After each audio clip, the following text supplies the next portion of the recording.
මේ ගල ඇතුළට ආවට පස්සේ පොඩි දෙයක් දැක්කම මේක හරි අමුතුයි මේ පිහිටීම. මේක උඩන් නිකන් මේ ගල මෙහෙම තියලා වගේ තියෙන්නේ. මට හිතෙනවා පොඩ්ඩක් මේක ඇතුළට මං ගිහිල්ලා බලන්න. ලිස්සනවා චුට්ටක් ගිහලා බලමු.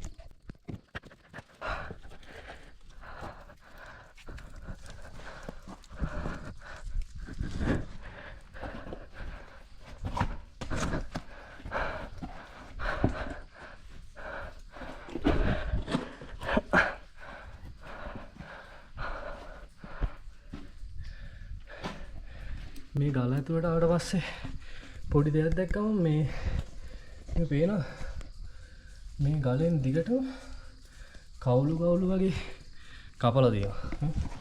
මේ ගලෙත් මේ පැත්තට ටික සමාන්තරෙන් නෝ මේ දිගට මම මේක දැන් ඇතුළට ආවට පස්සේ දැක්කේ දිගටම වගේ මේ කපලා තියෙනවා.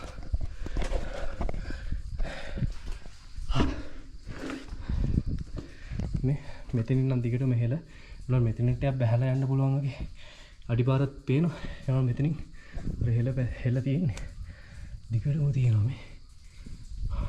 අර තියෙන්නේ නිකන් ගල් බිත්ති තියලා වගේ තියෙන්නේ මේක උඩ.